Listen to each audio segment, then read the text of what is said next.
No spin, no bias, no censorship. I'm Dan Wootton. This is Outspoken Live, episode number 72. Please click to subscribe to this brand new independent news source. Turn on the notification bell, then you'll be alerted to our new live shows, uncancelled interviews, and special royal episodes. And I have to say, I could not be more honoured and humbled to say that 200,000 of you have already done that. And given we only launched the Outspoken Live show in July, I'm blown away by your support, your passion, your loyalty. But I think and I hope that it shows the desperate need for an alternative to the MSM trash being spewed out here in the UK every single day via the British Bashing Corporation, Wokery TV, Channel 4 and Sly News.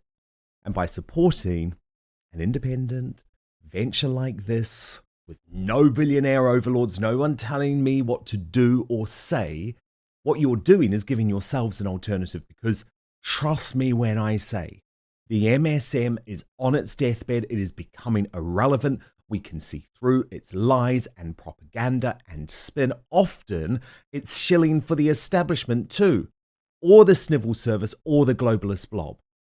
There is so much to fight for. It is a privilege to do it for you. And I guess all I can ask, although you've already done so much, but please do spread the word about Outspoken to your friends and your family, because subscribing on YouTube and turning on that notification bell is a completely free way to support what we do here. And with over 38 million views since March, which is when we launched, that was the soft launch, but the proper launch only came in July, I really hope we can make a difference. By way of comparison, not that I'm wanting to be mean, but I know you will have heard of The News Agents, hosted by Emily Maitlis, John Sopel and Lewis Goodall, which is funded by millions and millions, provided by the MSM left-wing giant Global. Well, on YouTube, it has just 87,000 subscribers. And despite being launched since August 2022, they have just 15 million views. That is less than half of what Outspoken has achieved since July. So thank you from the bottom of my heart. You know how difficult it was for me when GB News gave in to the off-communists after that completely spurious witch hunt, which was based on nothing but lies. But moving on from that, actually, I'm so happy that we are doing this together, independently, because boy, it feels good. But now, to the news. And Keir Starmer has entered full-on panic mode, slamming populists during a dire speech at today's UK Investment Summit, as sources close to the PM predict a surging Nigel Farage and Reform UK will win May's local elections. In my digest, I explain why Labour's disastrous first 100 days and complete failure to even try and stop the boat spells doom for Scandal Starmer and a huge opportunity for Farage, who is dropping more truth bombs about the invasion of the UK. On his face, a tattoo that looks like a Kalashnikov. I would suggest to you that's a pretty aggressive symbol, not the kind of tattoo that most people get. Now you'll notice that the flag at the top of this social media clip that he's posted has France, where he is now, and there's a Union Jack. That tells you where he wants to get to. So they're in a camp in northern France, partying like crazy, in very high spirits. And basically this is going out on social media. He's telling the world he's about to attempt an illegal crossing of the English Channel, and it's party time. But where does Nigel's former party, UKIP, which has welcomed in supporters of Katie Hopkins and Nigel Farage, where do they stand on the political scene? I am delighted to say that the party's chairman, Ben Walker, joins me for the Uncancelled Interview today.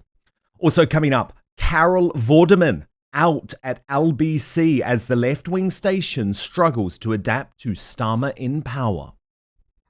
I'm very fed up about it, but I have made the decision that I can no longer do my Sunday show on LBC, which is a very hard decision to come to. Do you believe it was her choice? Because I don't. I'll tell you what I know later. And straight, married, Jeremy Vine, shocks with a bizarre high heels routine within the BBC offices?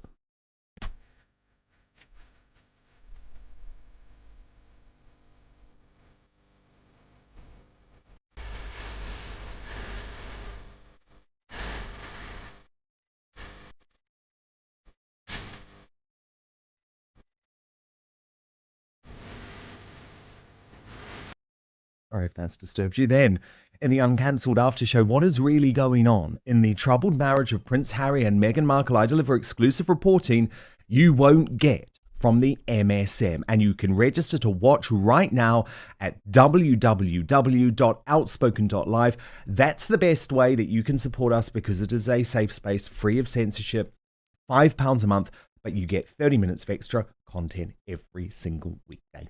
Let's go.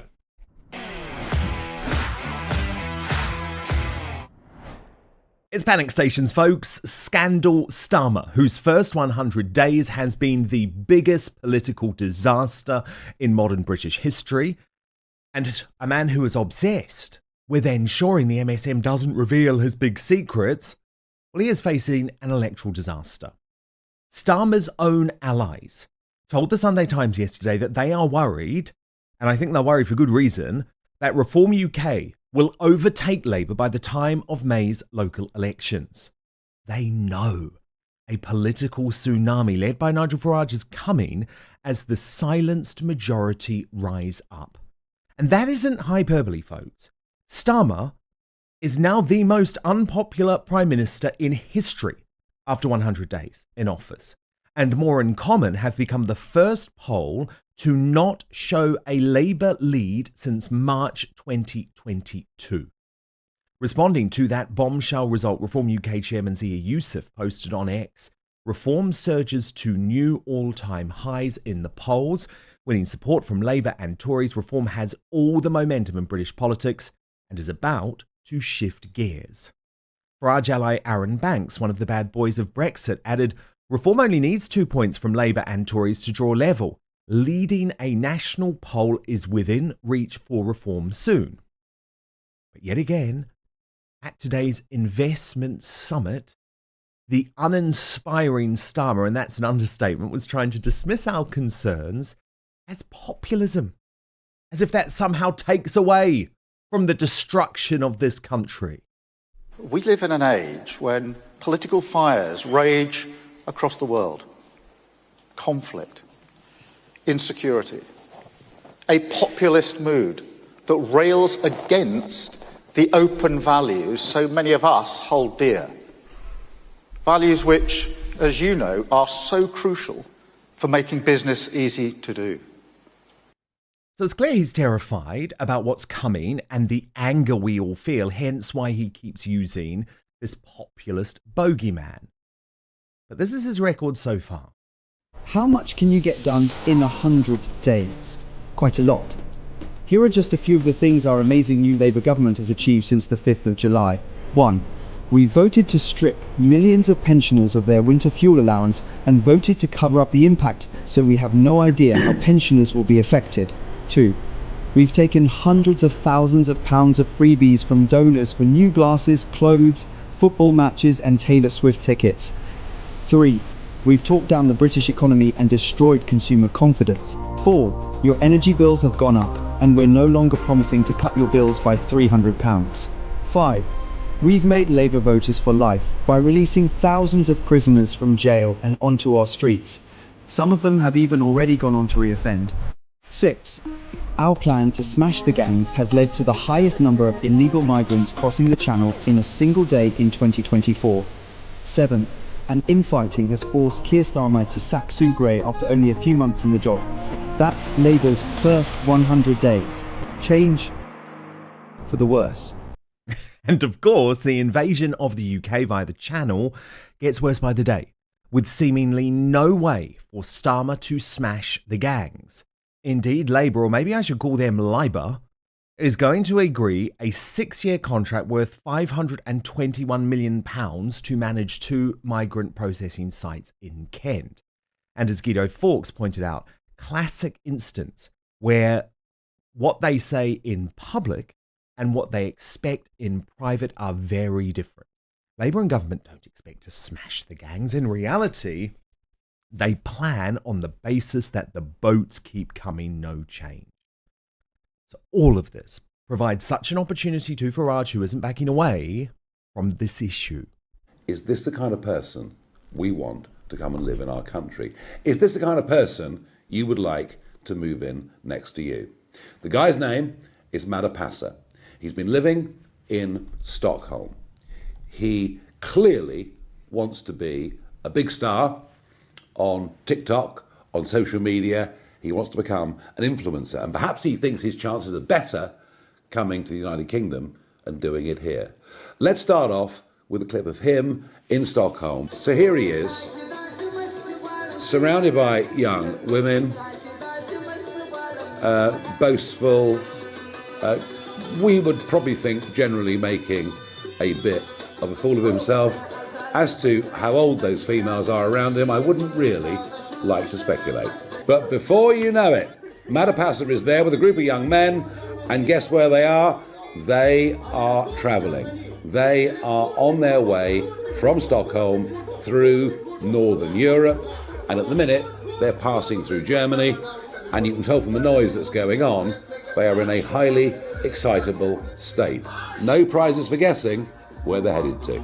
So they're camping en route, they've got their fire going, their tent up, they're making a series of exceptionally aggressive images. You might notice on his face a tattoo that looks like a Kalashnikov. I would suggest to you that's a pretty aggressive symbol, not the kind of tattoo that most people get. Now you'll notice that the flag at the top of this social media clip that he's posted has France, where he is now, and there's a Union Jack. That tells you where he wants to get to. So they're in a camp in northern France, partying like crazy, in very high spirits. And basically, this is going out on social media. He's telling the world he's about to attempt an illegal crossing of the English Channel, and it's party time. Good on Farage for continuing to point out this madness, as I have, by the way. We've both been doing it since 2020. But Farage is doing something I'm not at the moment. He is waging a war with the Conservative leadership contender Robert Jenrick.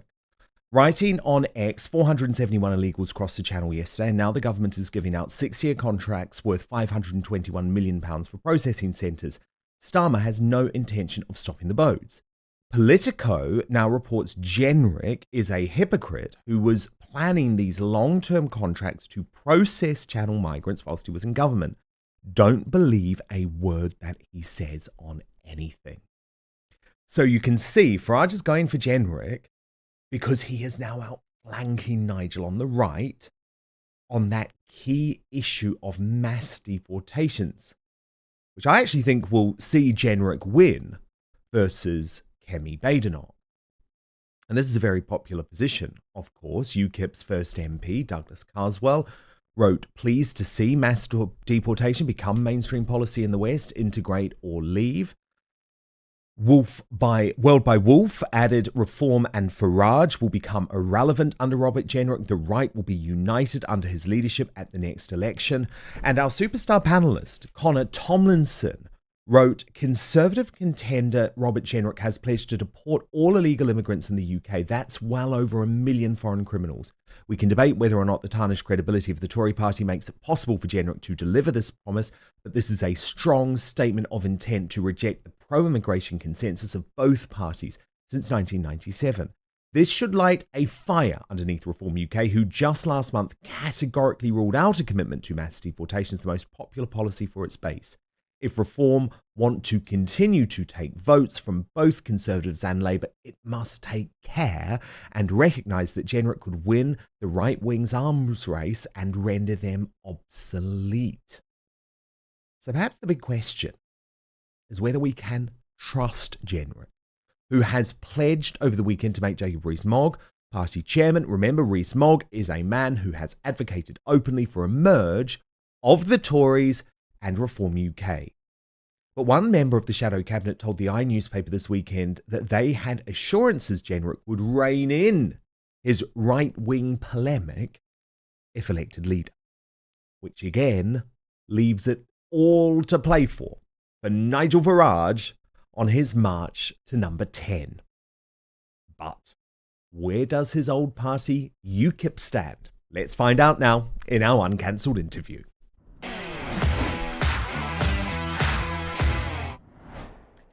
And I'm delighted to be joined today by the chairman of the aforementioned United Kingdom Independence Party, better known as UKIP, Ben Walker. He is a former Royal Navy veteran and businessman. So, Ben, great to have you here. Obviously, lots to unpack there.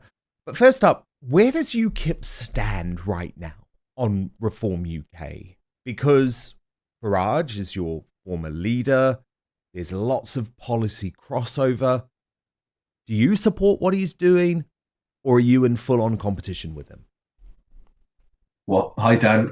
Firstly, can I just say congratulations on the figures? That's absolutely outstanding. Thank you, Ben. Thank you so much. I tip my hat to you. You are a legend in your own boots. So good work. Very I'm really much pleased to hear that. Thank you. So sorry. Yeah, I mean, to answer your question, I mean, of course, we're supportive of what Farage and Reform are trying to do and say. I guess there is an issue for us in terms of, yes, we are ultimately in competition with them. What you won't know is we're going through and we are actually sort of rewriting, or have rewritten, our manifesto, which is currently being proofread and all that sort of jive. So we're actually going down a very, very radical road at the moment. We're going to say those things, the politically unsayable things that maybe even Reform are going to struggle to wrap their lips around. But we're the only party really at the moment which are fully committed to deportations. And I'm kind of glad that Douglas Carswell has said that. But we have been saying it for a while, and that is the only way you are going to deal with the problems that the UK faces right now. It's deportations, deportations, and deportations. And I would, yes, as Generic says, I wouldn't stop at 1 million. I mean, that's not enough.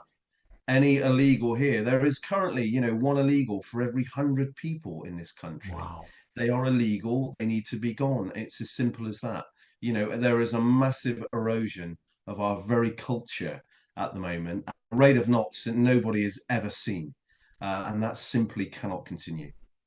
No, I couldn't agree more, actually. And I guess the other big change that you've made, and maybe this is a radical one, but you can explain it to me and exactly what it means, is that in the past, certainly under Farage, UKIP was not interested in Tommy Robinson's supporters and wasn't particularly interested in figures like Katie Hopkins. You've gone totally the other way now, and you say, Katie Hopkins, you may not be welcome in Reform UK, but you're welcome in UKIP.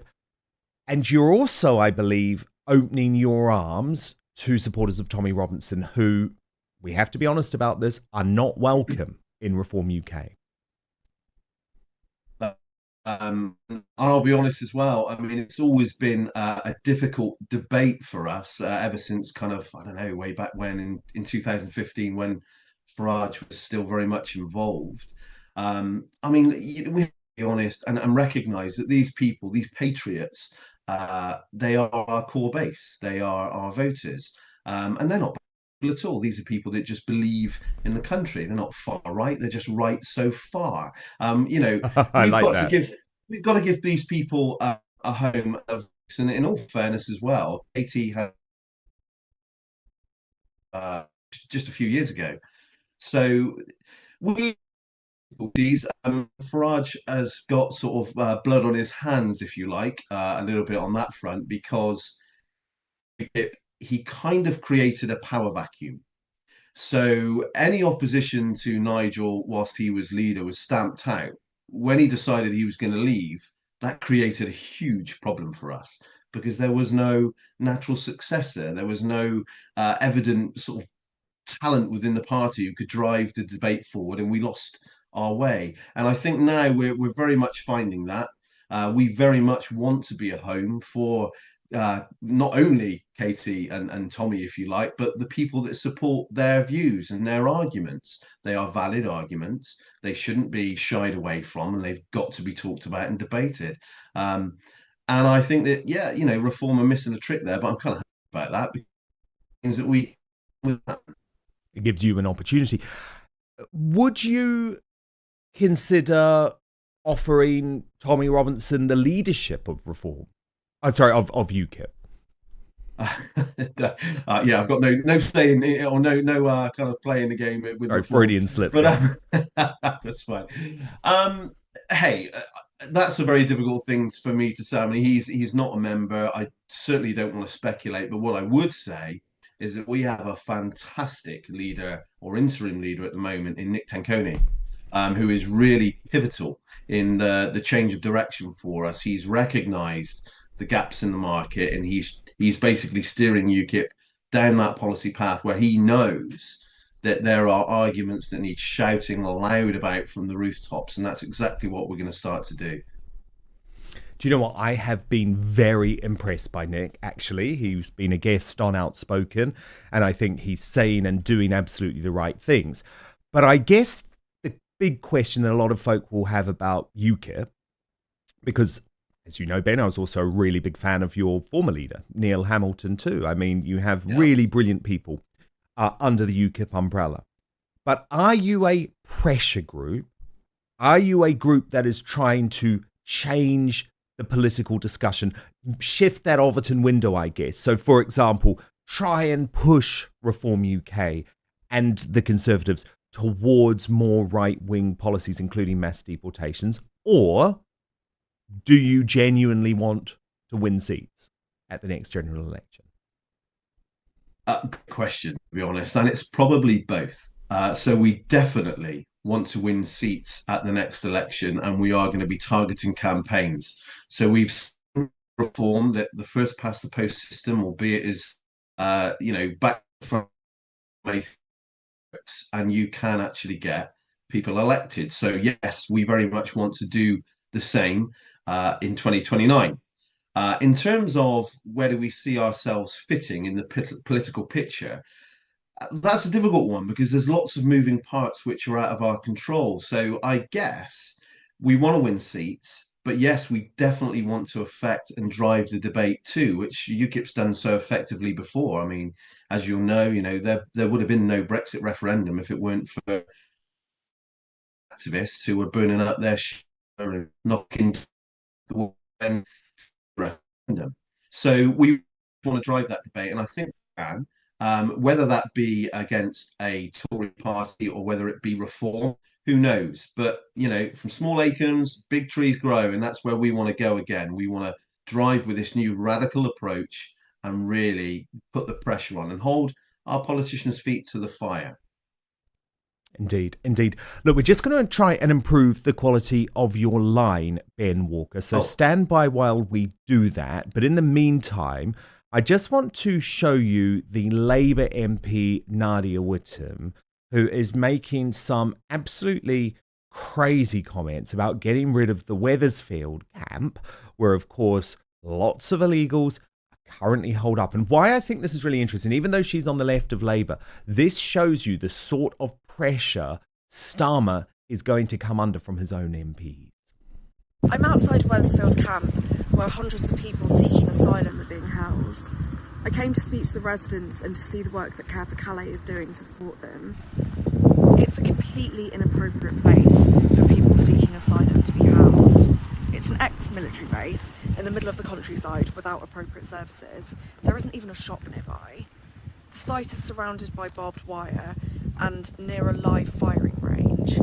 Lots of people held here have been through traumatic experiences at the hands of the military, in their country or on their journey here.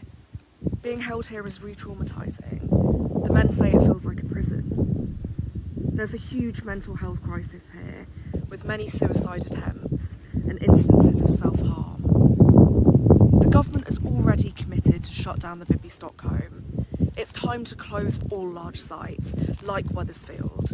Instead, we need an asylum system with compassion at its heart, safe routes so people aren't forced to make dangerous channel crossings, and proper support to rebuild their lives.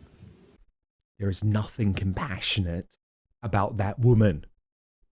That woman is insane because of what she is suggesting. Shut down all sites. Do you know what that means?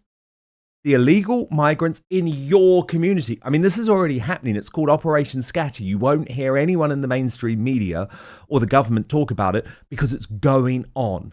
The idea is to spread out the illegals into every community so that you have no idea where they are.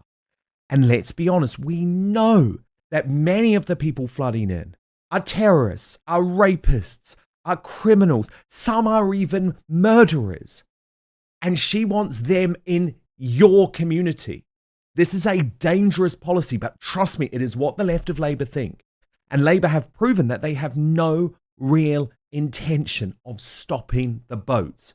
They certainly have no ability to smash the gangs. And that is what we are facing. So this is why I think the opportunity for Nigel is huge. But of course, mass deportations are necessary for that to happen. By the way, just to sum up how terrible Starmer has been as leader. I love this from, he's one of my favourite comedians, Andrew Lawrence. Public can trust us to deliver on our promises because we never made any in the first place.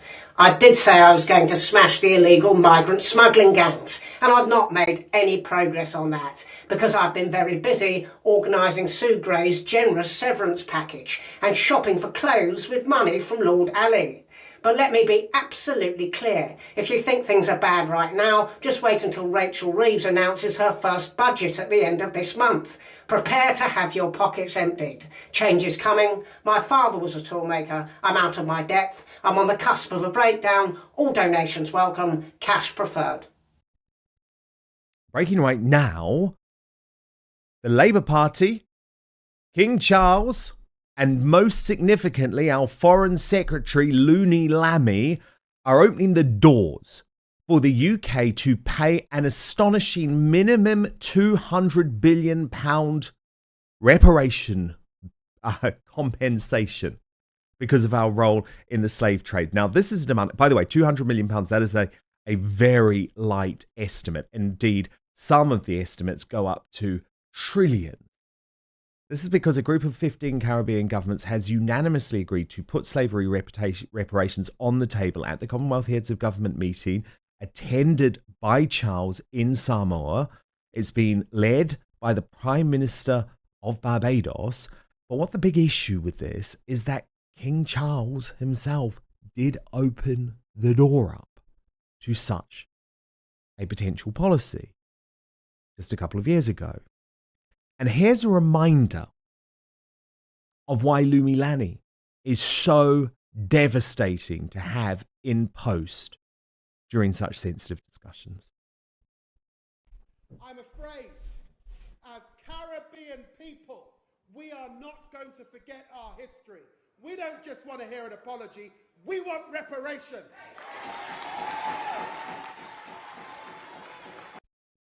As Caribbean people.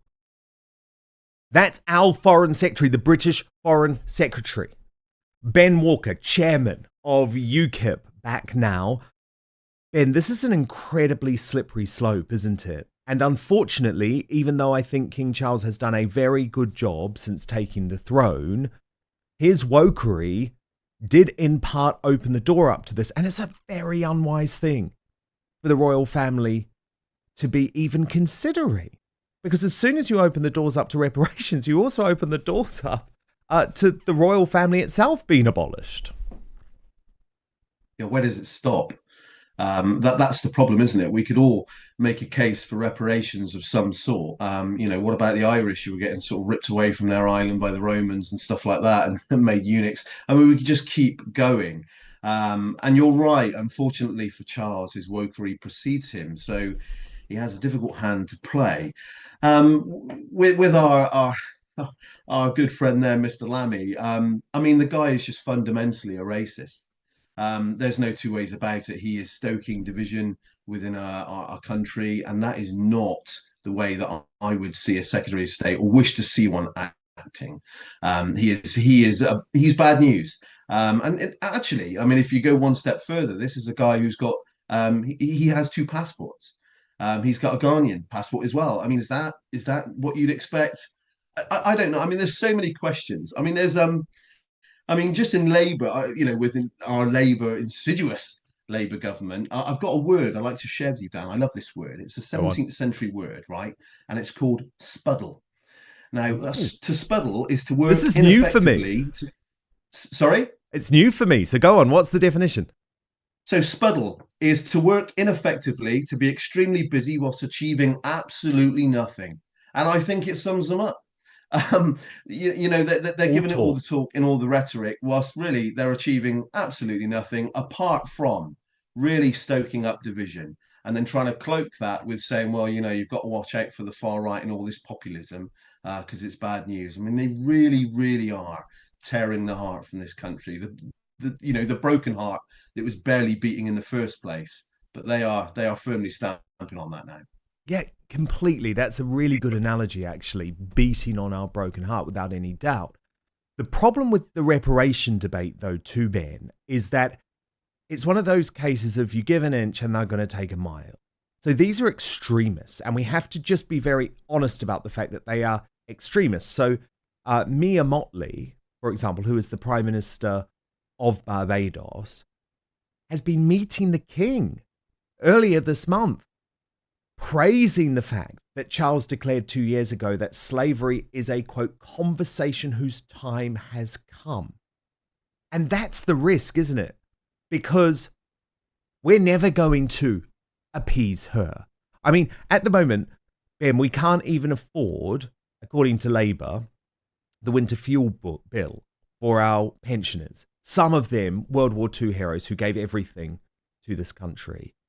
And if you listen to extremists like Mia Mottley, the Barbados Prime Minister, we could be having to pay out up to £19 trillion. That figure, by the way, was cited last year by the UN judge Patrick Robinson, who actually called it an underestimation of the damage caused by the slave trade. So these people are mad. They are completely mad. They want to bankrupt us morally and financially. And I would say, Charles, do not invite this woman in to Buckingham Palace. You're giving her so much rope in which she wants to hang us with. Oh, you're absolutely right. And, we'll never fathom exactly why Charles has taken that move. But, the 300 quid, I mean, that is essentially, that's a political attack on the pensioners. And I know you've said things like that before. But then when we look at what Labour have done for the train drivers, if those guys work a 5-day week, they get a £300 bonus anyway. So it's completely mad what's going on. With the repatriations, you're right, that's never going to stop. And our country was instrumental in stopping the slave trade. Sailors that went before me, almost 2,000 of them died. They paid with their lives trying to stop that trade, and effectively did. So, of course, I understand that some people went through some absolutely awful situations pertaining to that kind of that business. But where do you stop? And this is the issue. And you're never, like you quite rightly say, never going to please these people. So can we not just draw a line under it and try and move forward in a positive manner instead of trying to bankrupt this country even more than it already is? Of course. And look, it's over 200 years ago that we abolished slavery. Should we not just be so proud of that? I feel absolutely no shame. I think that the British Empire did so much good for the world, and I absolutely celebrate it. And of course, I'm someone that was born in a British colony, New Zealand. Actually, if New Zealand had never been colonized by the English and become part of the British Empire, I shudder to think what a backward society that would have been. Now, that may not be a popular thing to say, but I'm sorry, that is the reality, because New Zealand, before the British Empire took over, was effectively a tribal system with no development whatsoever. But even more than that, what I think is so shocking about these types of woke arguments is where it ends, because no one on this planet today was directly impacted by slavery.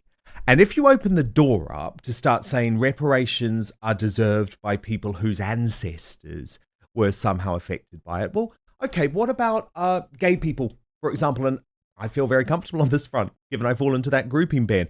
But what about gay people? Should we all be compensated because a generation ago it was illegal to be gay? Of course we shouldn't. Move on. Just move on. I mean, the UK generally has a checkered history, but if you were to look at any of the countries that it's had something to do with, they are generally left in a better position than they started. Mm-hmm. That is a fact.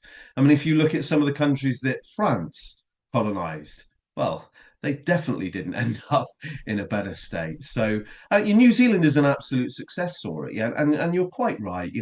We could take this argument and sort of use it across all kind of different sectors, people, communities, whatever. But it just has to stop. We have to move forward because there are bigger fish to fry, unfortunately. I mean, I grew up in a working class area. I didn't have any special opportunities. I had to work for what I've got. And I look at images from, the Second World War, Londoners crawling around in rubble, rationing for years. Where was where was their opportunity? They worked for it. Let's stop playing the whole victimhood card. We've all got our backstories. Let's just get on with the job and make this country great again. Totally. Stop apologizing for our past, because actually we've done far more positive things than harm. That is the reality.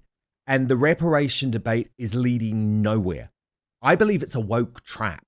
Because the thing is, if you actually look at what wokery is, and I had Ayaan Hirsi Ali on the other day, a brilliant woman, to talk about this, Ben, but wokery is actually all about destroying the West. It's about destroying white men in particular. And remember, white men have so much to be proud of in terms of why we're here and why we're strong as a nation today.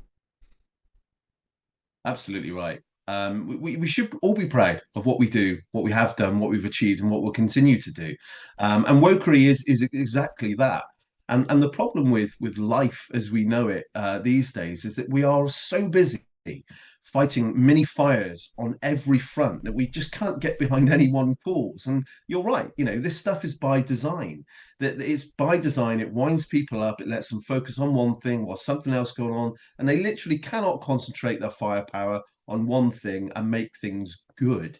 They're literally sort of buzzing around, fighting all over the place and getting stressed out against absolutely everything.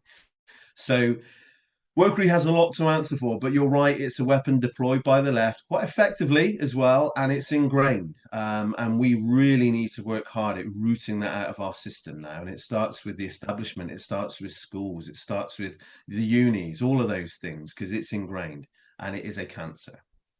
It is. She actually used that word. It is a cancer. Wokery is a cancer. She believes actually it's the most dangerous ideology existing in the world today. I think there's some debate from my point of view about whether it's wokery or extreme Islam, but the point is both are working together at the moment, and that is really disturbing. But look, breaking right now, Carol Vorderman out at LBC, or as I now call it, the Labour Broadcasting Company. She's trying to spin this as her own decision, writing on X, "Hello, I've got some news to share with you. After working 7-day weeks for as long as I can remember, I finally burned out just over 2 weeks ago, and I ended up in hospital overnight. After many scans, we know that I don't have any underlying health issues whatsoever." From what I'm aware of Ms. Vorderman's work, she also doesn't have a full-time job, apart from posting lots of horrendous messages on X about anyone who isn't on the hard left. So this is spin to me. This is media spin. Carol Vorderman was reaching the end of her 1-year deal, and my feeling would be they probably didn't want her back because she is becoming more and more extreme and alienating more and more ordinary Brits. But this is how she tried to justify her decision to leave LBC. But my family have given me a good talking to, so have my friends, and have said, no more 7-day working weeks. So Very, very sadly, something had to go, and I'm very fed up about it, but I have made the decision that I can no longer do my Sunday show on LBC, which is a very hard decision to come to, but I couldn't see anything else that I could do. That's the truth. So I'm carrying on being a part of the LBC family, and I'll be popping in from time to time. But I just want to say thank you for all of your support over the last year. And it's been fantastic, and the ratings and everything have been fantastic. So thank you very much. It's just one of those things. And I'm very sad about it. But I shall be continuing to make mischief, but just not 7 days a week in future. Mwah! Something fishy there. This is how Katie Hopkins responded. In other news, Carol Vorderman steps down from my LBC show because she says she's exhausted after working 7 days a week, that she had to be hospitalised with exhaustion. I mean, it's not that hard doing radio, is it, love? It's not, changing beds as a cleaner in a hotel room. If you don't want the job, I'll certainly have it back, because someone needs to get in there and break up the cabal of James O'Brien and Fatty Fogarty. Could it be that now you've seen what Labour are actually like, you don't want to face the music? Well. Ben Walker, what do you make of this? Because I find it very hard to believe that Vorderman has just walked away from that job. But isn't the bigger point that actually LBC is now such a letdown? It used to be a station of the people, and in fact, now not only is it a station of the left, even when it comes to folk on the left, it engages in cancel culture all the time, because Sangeeta Miska was also booted off. Yeah, I think you and Katie both have a point here. I think this is a lot to do with her contract coming to the end, and the fact that she can't answer for the thing that she worked so hard to get elected. My heart pumps purple piss for her. Like you, Dan, I've worked 7 days a week for God knows how long. I couldn't even tell you. I'm pretty sure that she doesn't really understand what a hard day's work is like. As Katie quite rightly said, go work on a building site, go work as a cleaner, then maybe you'll understand. So what I would say is, in good news, I suppose, I would like to recommend or nominate her for an NCA, because that performance was outstanding. I mean, she was very, very good there. So, I've been to hospital, but everything's fine, but I'm going to leave my job. Oh, what rubbish. And the thing is, right, she deserves no kid glove treatment, does she? Because Vorderman has become deranged, Ben. The way that she attacks anyone who is on the centre right is unhinged. Oh, absolutely unhinged. It was difficult, actually, with that video, because I wasn't sure if she was genuinely upset or happy, because I couldn't see if her face was moving. Oh, you never can. No, yeah, you just don't know. But you're right. I mean, she holds, or she basically pulls no punches when she's going for someone who she doesn't agree with politically or whatever. So I really don't feel anything for her. I'm sick of the upset little videos and tweets. It's just, go away. What's wrong with you? Just do one. Nobody really wants to listen to you anyway. So job done. And what's the LBC family anyway? That sounds horrid. Like, what is that? There's some sort of weird thing going on at LBC that we don't know about yet. Well, to be honest, I'd compare them to the Addams family, because that is a very spooky bunch. But what's so funny then is that one sort of left winger who's gone a bit too far gets booted out the door.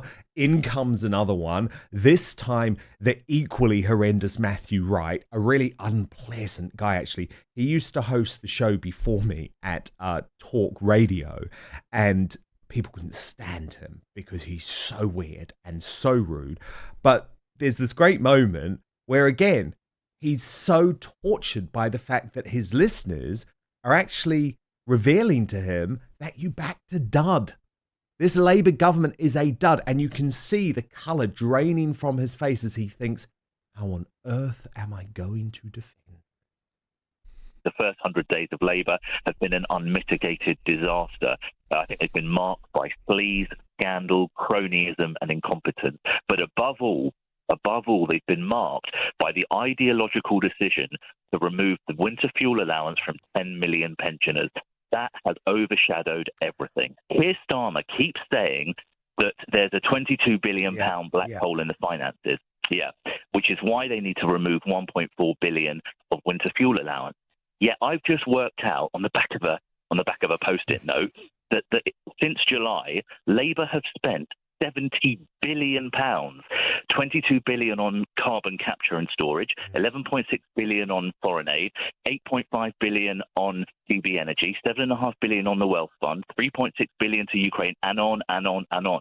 Matthew, that comes to 68.5 billion pounds. So they are lying, you think, not only about the pensioners, the 10 million pensioners, but also about the thousands upon thousands upon thousands of workers who have lost their jobs. That's Port Talbot Steel in Wales, at Grangemouth in Scotland, at Harland and Wolff. You know, and these are disastrous decisions, not to mention 100,000 jobs in Scotland at risk from the ban on offshore oil and gas drilling. So, Labour are not sticking to Labour values. How good is that caller? And isn't it just brilliant? You can see Matthew Wright thinking, I have no answer to this. I have no answer. They all backed the wrong guy. Yeah, I mean, that caller was absolutely outstanding. I mean, the facts and the figures, and you can see that with he's struggling.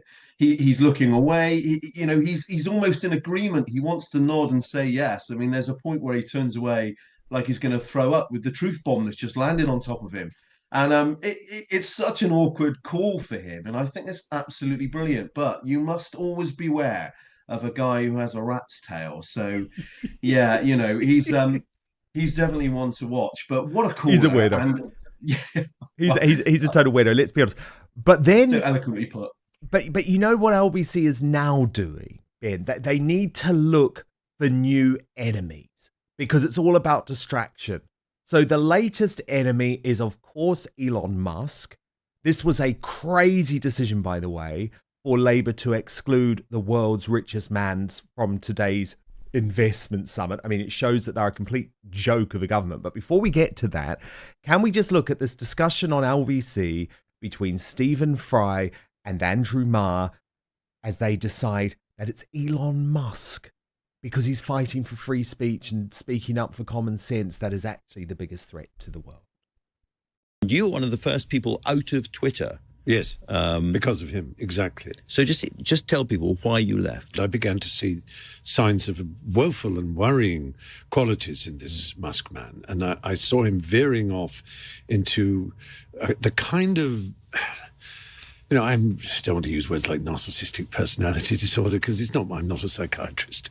But the kind of self-obsessed inability to take criticism that one sees in Trump and one knows from certain people when they're drunk, but not normal people when they're sober or thoughtful. And certainly it's not a very British thing, And I just thought this man is going off the rails severely. And it seems he's gone further and further towards the dark side. I mean, Ben, firstly, Stephen Fry talking about someone with narcissistic personality disorder is just a little bit too hypocritical for me. But why on earth have they decided to make Musk, who's fighting to protect the West and actually to save the West, the new bogeyman? Why do they hate him so much? They have Musk derangement syndrome, I've decided. Well, I guess we kind of should listen to Stephen on that front because he'll have a working knowledge of narcissistic tendencies. So, he knows what he's talking about. Knows what he's talking about. But absolutely ridiculous. I mean, and to refer to him as a move to the dark side, this is how these people kind of sum up anyone who just has a different opinion to them. And I don't disagree. I mean, Musk is he's a little bit crazy, but isn't that fine? Who cares? But they've excluded him from these talks. And like you say, the richest guy in the world. What a stupid move. And again, just based on their political kind of their feeling. It's not right. Doesn't it show, though, how thin-skinned Starmer is, Slippery Starmer as I call him, because the only reason that you would not invite Musk to the World Investment Summit or the UK Investment Summit is because of a personal issue. And Starmer doesn't like Musk because Musk called him out for all of the ludicrous behavior in the wake of the so-called riots after the Southport massacre. And actually, it was impossible yesterday for Jonathan Reynolds, the business secretary, to defend the indefensible during an interview with Trevor Phillips on Sly News. Watch this. Why didn't you invite Elon Musk? You're desperate to get a company which sacks its employees by Zoom, but you're stiffy about the biggest car maker in the world because he put something on social media you didn't like. Look, I'm not going to comment on particular invitations from particular personnel. Come on, but Elon Musk is not some odd invitation. It is Elon Musk, biggest car maker in the world, richest man in the world. Why didn't you invite him? Look, I'm not going to comment on the reasons for any specific person, but I can tell you we have 300 of the most significant investors, business figures, people who can bring significant amounts of capital to the UK. Big names, things that will make a big difference to working people's lives, and that's the criteria. You're happy to talk to me about DP World, who sacks their workers. You're happy to invite the Saudis, who authorise the murder of Jamal Khashoggi, and they get the red carpet. Why isn't Musk being invited? Well, I'm not going to. This is you in opposition, isn't it? I mean, no answer, because there is no good answer. There is no answer. I mean, okay, you've got 300 really rich guys, women around a table. Why not have 301? Musk has probably got the same amount of money if you add all of those people together. It was a stupid move based on the wrong reasons, and they just can't back it up. I mean, he's absolutely someone who could add value to this country by way of investment. He is a smart guy and he should be allowed to speak. But because he said some hurty words on a social media platform, obviously he can definitely not come here. Yeah. And by the way, Elon Musk, it's not like he's banning lefties from X. He just wants everyone to have free speech, which actually is surely something that we should all be aiming for. But another organisation that seems to remain in perpetual opposition is the British Bashing Corporation, the BBC. I know they've always been completely unfair on UKIP. It's just ingrained in them. But I think the worst example of where they put political propaganda above entertainment is Have I Got News for You? It's meant to be a show that pillories the government of the day. But now that Labour's in power, they are still just obsessed with going after the Tories. And there was a great example of that with my friend Dame Andrea Jenkins, who appeared on Friday night and got a typical response. Watch this. He'll come back, won't he? I don't think it's over for him, no. You don't think it's over? I still think Boris was one of our better prime ministers, yeah. I see you selected the audience, you know. The people who don't like Boris are Conservatives, yeah. You can't just say you've selected the audience. You've got no evidence for that, no proof. It's just bollocks. This isn't GB News.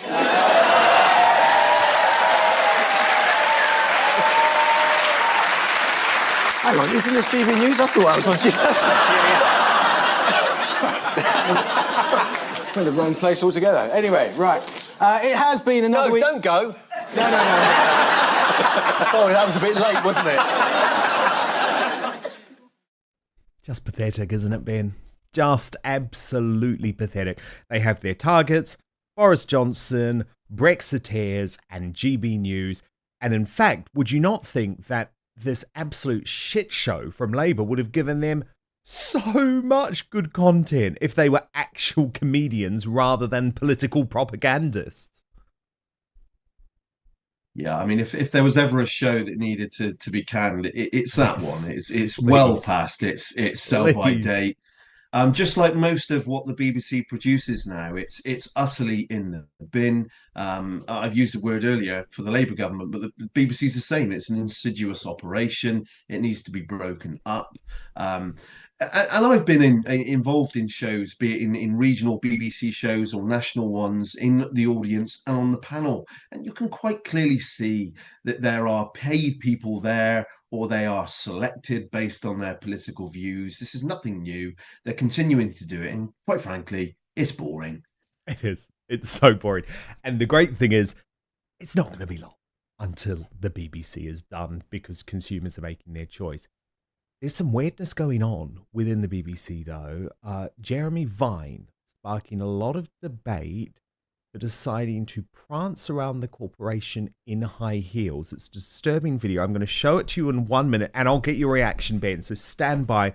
We're back in just 1 minute. First, though, if you've been following my channel, you know I've talked about Verso before. They were my first ever sponsor for a reason. I've been using their products since earlier this year, initially drawn to the longevity benefits like feeling more youthful, having increased energy, enhanced cognition, and better sleep. But there was one unexpected bonus I started to notice: weight loss. Salabine by Verso isn't just about slowing down the aging process. It's packed with research-backed ingredients that also promote fat loss. These ingredients have been proven in both animal and human studies to boost metabolism and improve body composition through a variety of body mechanisms. One aspect is how these ingredients increase the body's process to break down fat and act as a calorie restricting mimetic, essentially fooling your body into thinking it's consuming fewer calories. They also help regulate glucose and leptin levels, which suppress hunger and increase feelings of fullness, effectively curbing cravings. Now, I take Salbine every day to feel like a younger version of myself, combating the signs of aging, which is amazing on its own. Experiencing fat loss is just an added bonus and something I'm really happy about. Plus, Verso ensures transparency and quality by publishing third-party testing results for each batch they produce, so you know you're getting exactly what you pay for. So click on the link in the description on YouTube and Rumble, or head on over to buy.ver.so. Use the coupon code OUTSPOKEN at checkout and you will save 15% on your first order. So I'm just going to repeat all of that for you. It's www.buy.ver.so/outspoken. When you check out with your purchase, if you just enter the word outspoken into the coupon code box, you'll get 15% off. But now back to the show, and what on earth is going on with Jeremy Vine at the BBC?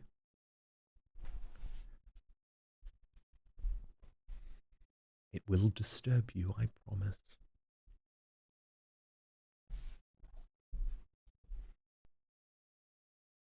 I think we will get it in just a moment, but let me set it up for you. Oh, here we go. You'll be disturbed.